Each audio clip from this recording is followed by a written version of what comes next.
রাজধানীর উত্তরার দিয়াবাড়ির লেক এখন আর শুধু হাঁটার পথ বা ছবি তোলার জায়গা নয়। সময়ের সঙ্গে সঙ্গে এখানে যোগ হয়েছে নতুন নতুন রোমাঞ্চ, জমে উঠেছে হরেক রকম খাবারের আয়োজন।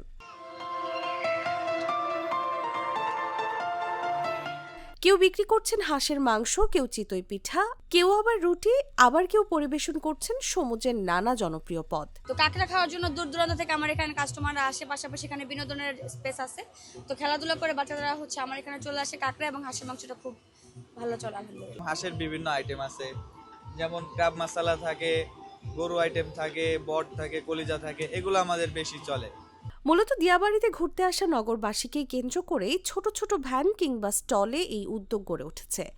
বিকেল গড়ালেই জমে ওঠে তাদের এমন আয়োজন, যেখানে খাবারের পাশাপাশি তৈরি হয় এক প্রাণবন্ত পরিবেশ।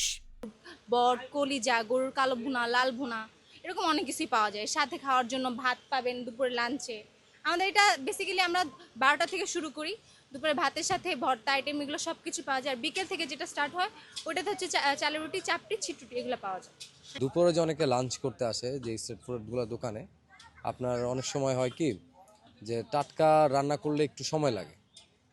তো ওই সময়টা যদি কাস্টমার দেয় তাহলে আমরা টাটকাটা খাওয়াইতে পারি। এখন যদি 12টা 1টার দিকে চলে আসে, দেখা যাচ্ছে আগের খাবারটাই খেতে হয়, এটা অনেকে বলে না। উত্তরার এই আয়োজন ঘিরে বেশ উচ্ছ্বসিত দর্শনার্থীরাও। পরিবার, বন্ধু কিংবা প্রিয়জনকে নিয়ে অনেকে সময় কাটাতে আসছেন এখানে। প্রকৃতির ছোঁয়া আর খাবারের স্বাদ মিলিয়ে এক ভিন্ন অভিজ্ঞতা খুঁজে পাচ্ছেন তারা। আমি এই জায়গাটিতে দেখেছি অনেক পার্ক আছে এবং নাগরদোলা, নৌকা অনেক সুন্দর এবং খাবার আছে ভালো ভালো। হয়তোবা যদি এই বিনোদনগুলো থাকে, এদিকে হয়তোবা বড় অট্টালিকা হবে না, এটা খালি জায়গা থাকবে। যদি এখান থেকেও ওই জায়গার মালিকগুলো কিংবা ইনভেস্টররা টাকা পায়, তাই এতে ভালো আমাদের রাজধানীতে যে শুধু বড় অট্টালিকা ছাড়া কোনো কিছুই দেখা যায় না। হয়তোবা এখানে একটু খালি জায়গা পাওয়া যাবে, যেহেতু এখানে অনেক দোকানপাট, হয়তোবা অনেকটা জায়গায় এরকম খালি বাতাসের একটা পরিবেশ তৈরি হবে।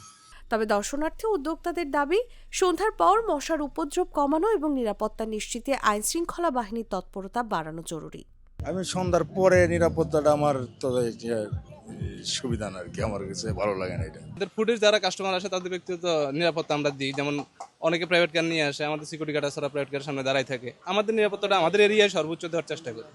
এ বিষয়ে দ্রুত কার্যকর পদক্ষেপ নেওয়া হলে দিয়াবাড়ির এই প্রাণচাঞ্চল্য আরও শৃঙ্খলিত, নিরাপদ ও দর্শনার্থী বান্ধব হয়ে উঠবে, এমনটাই প্রত্যাশা সবার। নিউজ ডেস্ক, জাগো নিউজ।